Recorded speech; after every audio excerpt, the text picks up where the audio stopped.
The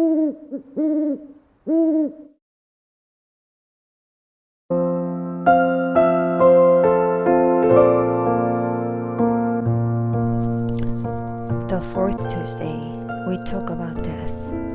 Let's begin with this idea, Maury said. Everyone knows they are going to die, but nobody believes it. He was in a business-like mood this Tuesday. The subject was death, the first item on my list. Before I arrived, Maury had scribbled a few notes on small white pieces of paper so that he wouldn't forget. His shaky handwriting was now indecipherable to everyone but him. It was almost Labor Day, and through the office window, I could see the spinach-colored hedges of the backyard and hear the yells of children playing down the street, their last week of freedom before school began. Back in Detroit, the newspaper strikers were gearing up for a huge holiday demonstration to show the solidarity of unions against management.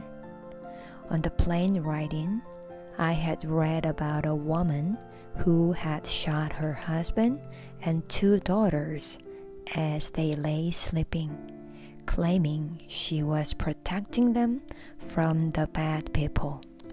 In California, the lawyers in the O.J. Simpson trial were becoming huge celebrities. Here in Maury's office, life went on one precious day at a time. Now we sat together a few feet from the newest addition to the house, an oxygen machine. It was small and portable, about knee-high. On some nights, when he couldn't get enough air to swallow, Maury attached a long plastic tubing to his nose, clamping on his nostrils like a leech. I hated the idea of Maury connected to a machine of any kind, and I tried not to look at it as Maury spoke. Everyone knows they're going to die, he said again, but nobody believes it. If we did, we would do things differently. So we kid ourselves about death, I said. Yes, but there's better approach. To know you're going to die and to be prepared for it at any time. That's better. That way, you can actually be more involved in your life while you're living. How can you ever be prepared to die? Do what the Buddhists do. Every day, have a little bird on your shoulder that asks, "Is today the day? Am I ready? Am I doing all I need to do? Am I being the person I want to be?" He turned his head to his shoulder as if the bird were there now. "Is today the day I die?" he said. Maury borrowed freely from all religions. He was born Jewish, but became an agnostic when he was a teenager, partly because of all that had happened to him as a child. He enjoyed some of the philosophies of Buddhism and Christianity, and he still felt at home culturally in Judaism. He was a religious mutt, which made him even more open to the students he taught over the years. And the things he was saying in his final months on earth seemed to transcend all religious differences. Death has a way of doing that. The truth is, Mitch, he said, once you learn how to die, You learn how to live.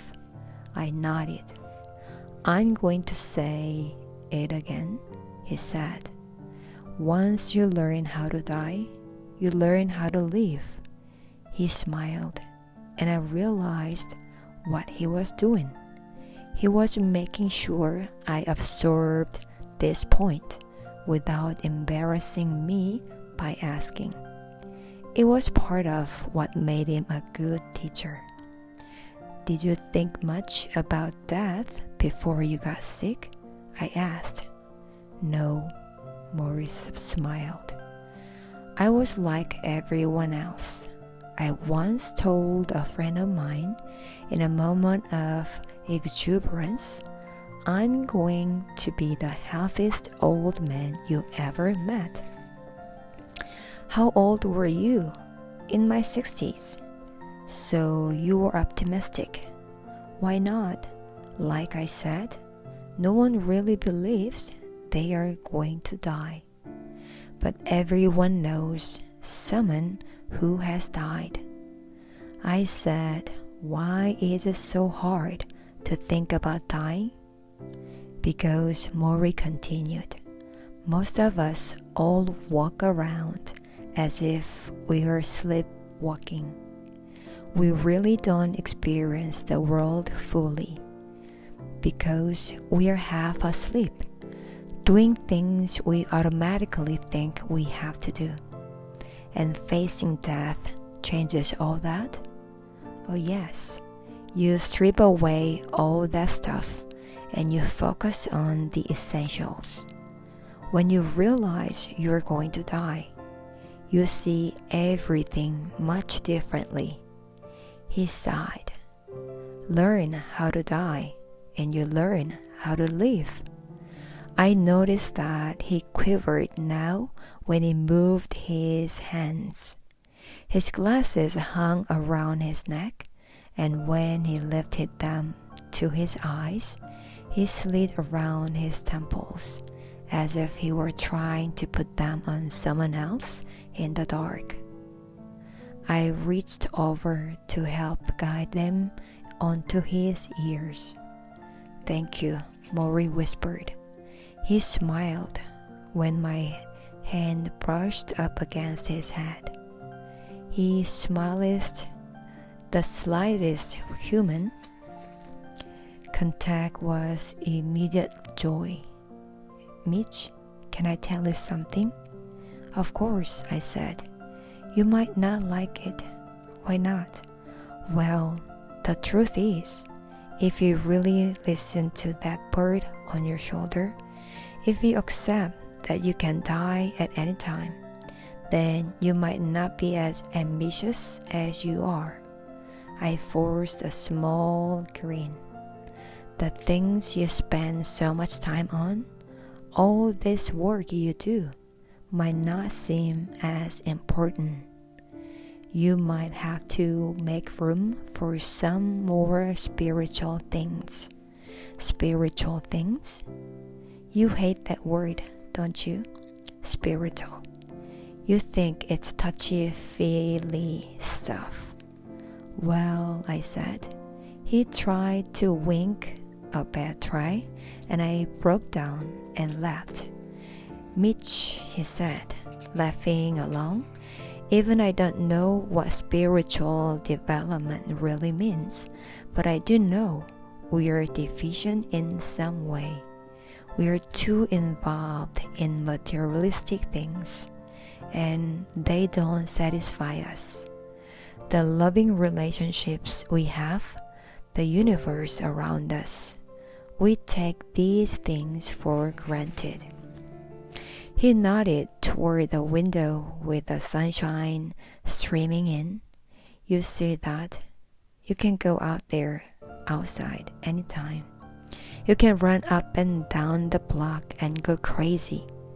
I cannot do that. I cannot go out. I cannot run. I cannot be out there without fear of getting sick. But you know what? I appreciate that window more than you do. Appreciate it? Yes, I look out that window every day.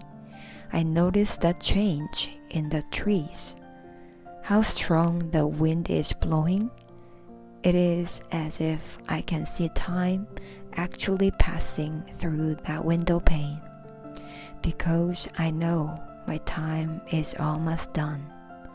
I'm drawn to nature like I'm seeing it for the first time. He stopped, and for a moment, we both just looked out the window. I tried to see what he saw. I tried to see time and seasons. My life passing in slow motion. Maury dropped his head slightly and curled it toward his shoulder. "Is it today, little bird?" he asked. "Is it today?"